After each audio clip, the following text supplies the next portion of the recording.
Alright, so coming up next, we have Leo, aka ZHUKEEPER. Do you want to click my slides for me?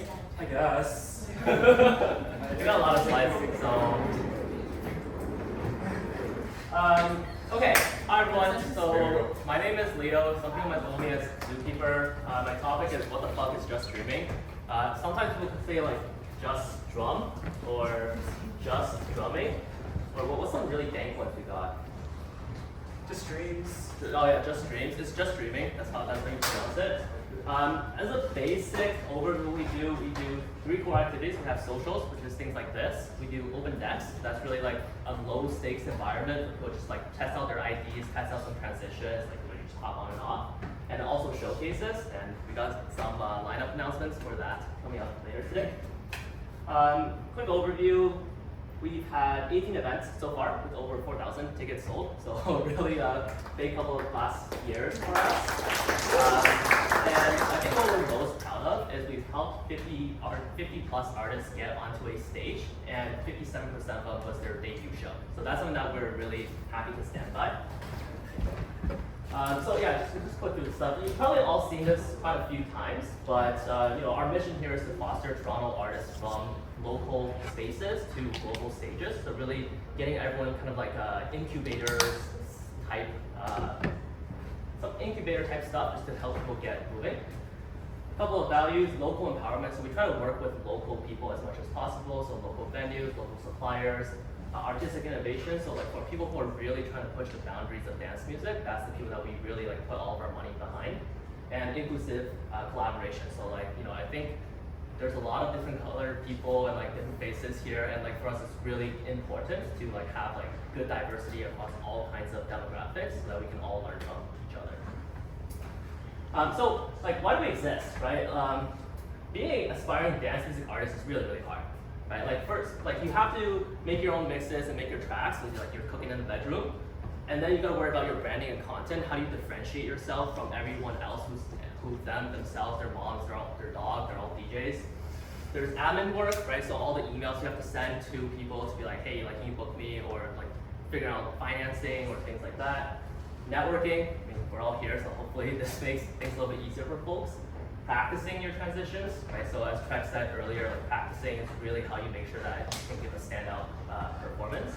And also like library management, right? Like how much time do you need to spend digging for tracks, making sure that they're organized in the correct way so that come game day you can prepare, or you come as prepared as you can be. So super difficult, and being an aspiring artist in Toronto is even harder. Right? This is why. We have 341 nightlife establishments in Toronto, so like clubs, bars, venues, things like that, out of which less than 40 are actually dedicated to dance music. Right? So there's a very small section of the nightlife actually carved out for dance music, but it's becoming a bigger part of the nightlife industry. So you have a couple of venue owners. You have Inc., they own some venues, MRG, shout out, MRG. Live Nation, so I think some people might know Embrace, but Live Nation actually acquired them, right? So that's all just one company now as well. So you have a very, very consolidated number of venue owners, and it's really hard to find like other venues that will let you go and play there. And especially with promoters too, it's generally pretty like limited opportunities. Like you have like Inc. and Electric Escape kind of just going for the general dance music market. You have like base promoters like DNR and Dead Royalty, the industry, and some other ones. I didn't do too much research here for House, and I think Techno Apollo is a really big name in Toronto as well. So it's really tough. And so this is kind of where like just streaming all got started. Essentially, like we were all on WhatsApp one day, and we connected through friends of friends. We're like, yo, shit, like should we do something? And it was really like during COVID, we were just like chatting and like sending our mixes to each other, and just like there was nothing to do during COVID, right? So it wasn't until COVID was over that we had our first show. So that's October 2022. We went from our WhatsApp group chat to our very first show. It's 187 people. We sold out the venue here, and we're like, shit, we made money. What do we do now, right? Kind of weird problem to have, but like the group of us all came together like, okay, let's see how far we can take this. Let's actually create a vision behind like supporting local artists and try to keep growing that bigger. So 2023, we sold out the Rec Rooms 3 times. And then 2023, we also kicked off Bar Den. This is one of the first dance music events that was held at Bar Den, and now Bar Den is a staple in Toronto's nightlife industry. earlier this year, 2024, we saw Forbidden City. So this is Coral Tech there. And this stuff's playfully packed out 700 people crowd. So that was fucking insane. What else did we do? So after that, we're like, okay, like we've gone for really huge scale, but how can we actually make the community and make Toronto a better place for dance music? So March 2024, that's when we started looking into what are underrepresented groups of people that need to be represented in the music scene. We had empowerment, which we got a bunch of female DJs across Toronto to try to really boost those numbers up. We had our first SyncedIn, getting people to actually meet each other. That was a very huge gap in the market where people just couldn't find other people to connect with, right? Other than just like slide to each other's DMs. It's kind of awkward. We had some photo shoots, so that's Eunice there, shout out. And then I think an interesting one was we finally moved off of WhatsApp into Discord. WhatsApp was like, it was okay. It was like you get your immediate notifications, but overall it became very disorganized. You couldn't find like where things were, and people like didn't have like a shared like topic that they could talk around. So moving to Discord, that was a very painful transition, but hopefully now everyone's kind of happy with where we're at. And then we realized that like one big issue is we were saying we were trying to bring people from 0 to 1 as an artist, but there was really nothing we were doing that helped people start from no experience at all to going onto the stage for the first time. And so that's when we launched our first bootcamp cohort. I think, where's Jeff? Jeff is here. Sandy's here. So yeah, like we have a couple folks in the bootcamp, and we're really excited to be able to like kind of finish this entire pipeline of how people go from literally no experience whatsoever to be able to hold down a stage by themselves. And so over this last couple of months, years, there's been quite a lot of community successes. Hopefully you all recognize some of the logos on here. They're like, you know, relatively respectful artists and venues to be playing at. And like as I said earlier, the most like proud thing that we have here is really the 57% debut rate, right? Like this means so much to us, and we're going to keep trying to push this number higher and higher so that we can empower more artists in the Toronto community. So where are we now? Like previously it was just like us, like right after COVID we had our first event, but then because the success of the model, I think a lot of other communities and other collectives popped up. And quick next again. Like this is all within the context of a very, very saturated market already, right? So the barrier to entry is really low for anyone just like come together with a couple friends, throw some money at a venue and sell tickets to their friends. So barrier to entry is really, really low, but does it mean more opportunities for people to play? Like that's still something that like we haven't really done the full exploration on. So, you know, at the end, can you go back one? Yeah, so like with the collectives, like people, like I try to kind of group them in a way where they're different levels of positioning. So for Just Streaming, we try to make our events as accessible as possible, whereas some people go for like the very premium end of the market, so like $100 tickets. Talent selection, we are fully committed to local. We will never book a international artist. Genre specificity, like for us, like I don't think we actually like double down on a single genre. I think what's really beautiful is people can learn sounds and other inspiration from other genres and really just cross-pollinate there. And then in terms of digestibility, I think we're like a little bit on the mainstream side, but sometimes we do go a little bit deeper, which is always appreciated as well. But like despite all of these communities and collectives finding their own pockets, many of the original issues that I highlighted still exist, right? Like obviously you have more opportunities to play at events, but now playtime, like it's being gatekept by the collective themselves instead of by other promoters. And so what that means is if you look at some of the other collectives that I previously mentioned, they have the same lineup over and over. So how can you be a collective and try to be like for the good of the people, but then still not let others join in to play? Right? That's one question that we've really been trying to like think about and try to empower like local Toronto people for. There's a lot of connection with like-minded people and collaborators. So when you're in that collective, like 4, 5, 6 people, like you're just circle jerking and talking to each other at the same time, right? So how can you actually like get new, diverse ideas and learn from each other in a more scalable way? Promotion and content creation is still extremely time-consuming, right? Like a lot of times, like you know, people are at home like with their little ring light and filming things, and it's really hard to do. So like it's important to find a way to make that a little bit easier for everyone. Especially like for DJs and the artists, like usually you just want to like set up somewhere, tool and just play and record that and post it, right? So how can we make that less time consuming? Personalized feedback, like that's really expensive to get, right? Like if you want someone to coach you, I think some like producers in Toronto are offering like $50 an hour. Like how can people afford that on a musician's budget? And lastly, solo entrepreneurship still super, super hard. So that's kind of where we come in. You want to hear the exit? But we're here to solve it with just streaming, right? Like more opportunities to play. We're trying to commit to monthly events as best as we can. We hired a event coordinator just so we can do this. Playtime being gay cap, so for us, like we're super proud of this 57%. I think I said it 3 times today now. But like really, we're trying to feature as many artists through the community as possible and really share that opportunity to play. And even for people who are not part of the community, we will run contests just to try to get them in and get them the opportunities to play as well. Connection with like-minded people, so we have a free Discord. Everyone's a vetted artist. We have a relatively intensive vetting process to make sure like they're there for the music and really just to try to grow their own career or hobby. And we have these like casual networking events. That's where everyone is today. Content creation, so just streaming sessions, we kind of did a little bit of rebranding since Spotify took us down for, I think it was, whose mix was it? It's probably Jen. Oh, okay. So someone's mix got us taken down off of Spotify, and so now we're going the YouTube route. There's been a lot of success on YouTube with people filming sets in really interesting locations, and maybe their friends are chilling in the back. So we're trying to put these up and try to get people to like blow up through social media, basically. And by us having like all the like replicable steps, like you just show up, you do your set, and then we can upload it for you, right? So really taking the pain out of the content creation part. Personalized feedback, so we got our text channels, and we're trying to do more online like feedback sessions. So I think the plan for the next Discord session is for people to just like share their IDs, and we can just kind of like bounce ideas off of each other. And then lastly, solo entrepreneurship is hard.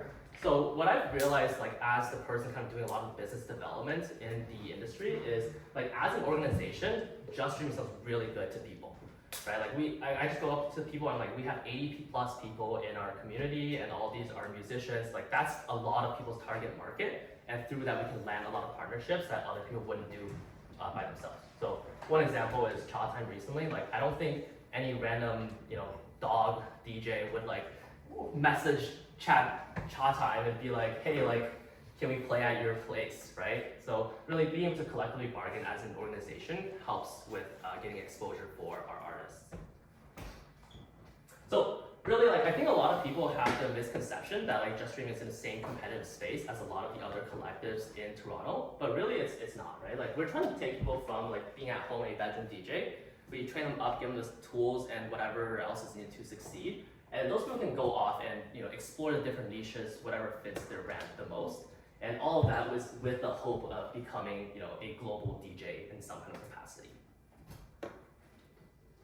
So yeah, that's kind of where we've been. And I just want to spend a little time on where we're going next. So the first one is community events. That happens on Discord every 3rd Tuesday. And these are the next couple of dates. Merch, that's Dennis right there. We have USBs now, so these are actually really nice USBs. They have a USB-C side for your computer, and they have a USB 3.0 side for the CDJs. So they're actually like pretty fast read speeds and things too. Here. Oh yeah. This is not a product placement, but you have one side and you have the other side. So very, very nice. Got some t-shirts, stickers.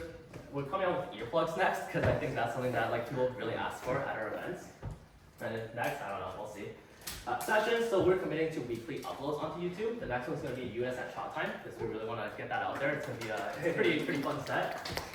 Heather B2B Baxter, I don't think Baxter's here today, and then I Funner at Bell AP. Those are all super high energy sets. One a week, we got a bunch of recordings, so we're just working through that backlog.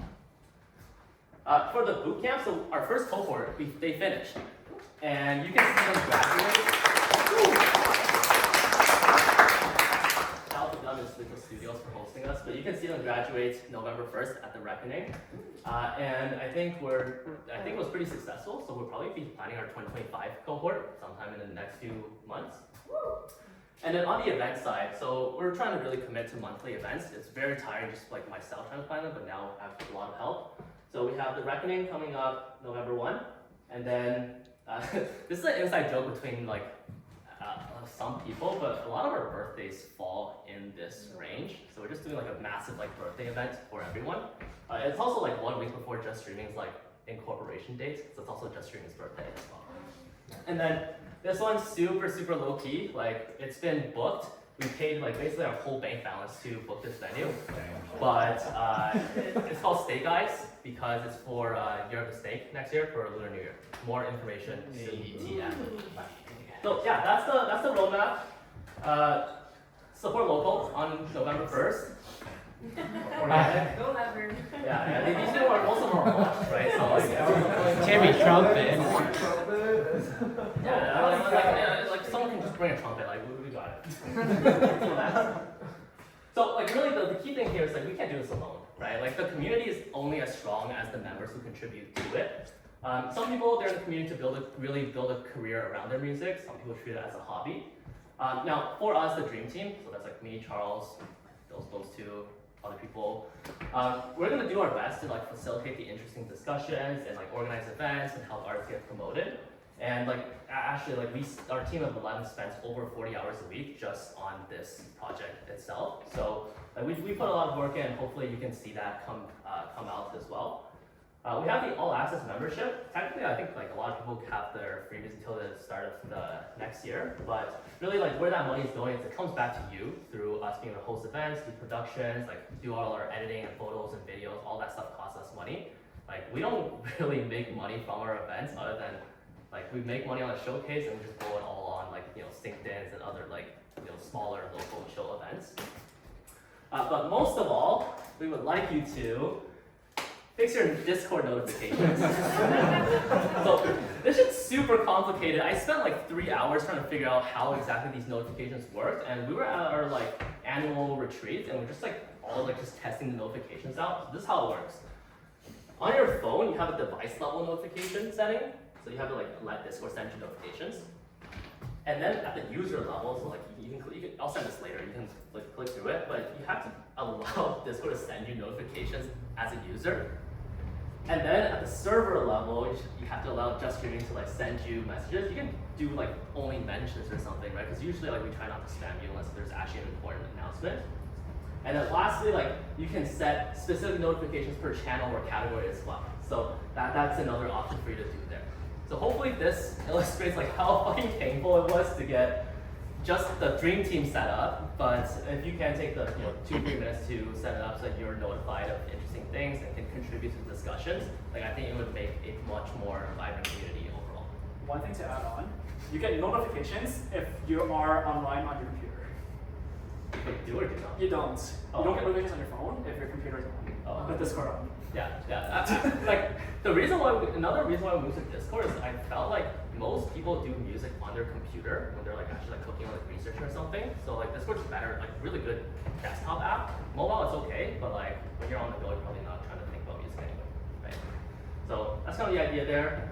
And I just want to leave everyone with this picture here. So really like Just Stream is this like purple ocean stuff, right? And we're trying to really become the platform that helps us support all the other local initiatives.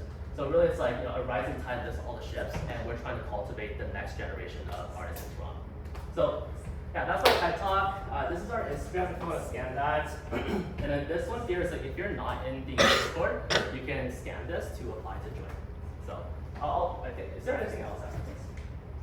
Okay, yeah, go back. Oh. Yeah, so I'll pause it here. Mazzy, you want to come up to do the announcement? I mean, not really. Does anyone have questions on like what we're doing as a business? Okay. Let's give up. Is it clear?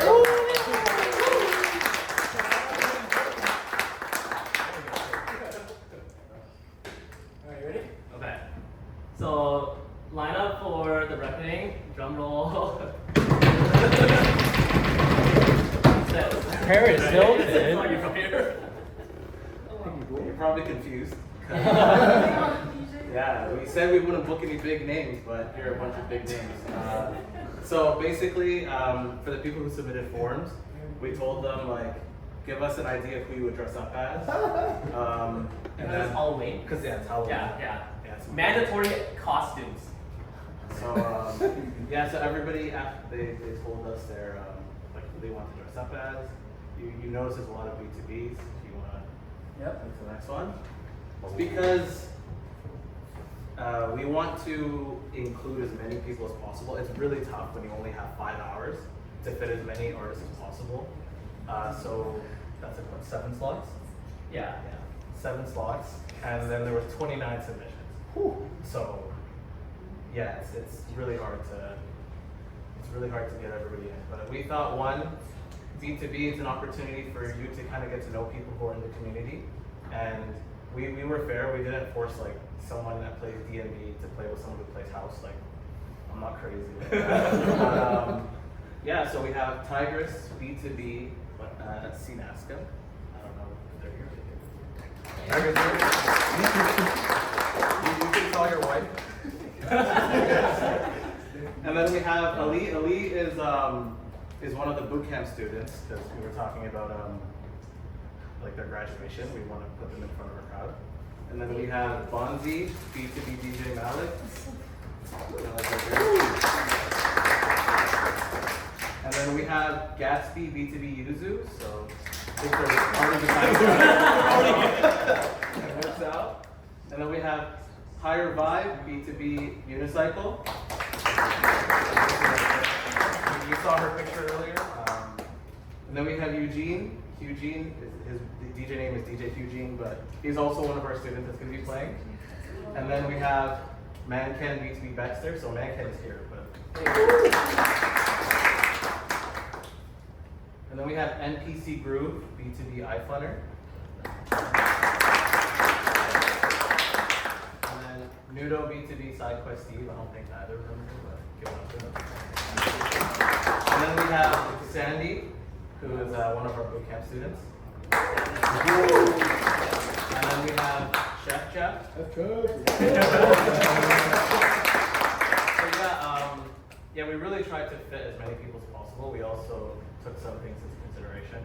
Those of you who applied, we're really sorry, and we're gonna send you an email reason as to why you weren't selected. But it's not because you're a bad DJ. It's not because your music isn't bad.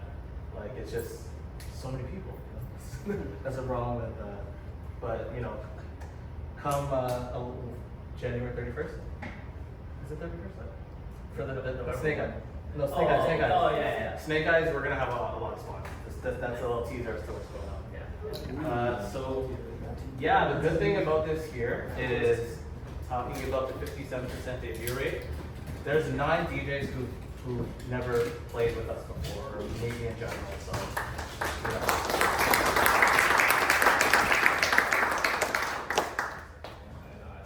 That's it. Alright, well.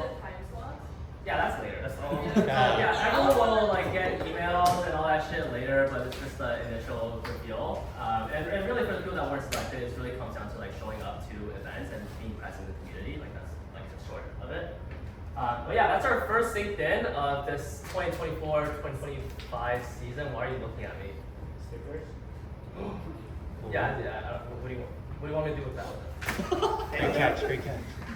Okay, well, if you want a sticker, come grab one. I think to that bathroom, we'll open that up, and then if you want to like chill, hang around, like chat, like yeah, go Chat out. with GPT. All right, great.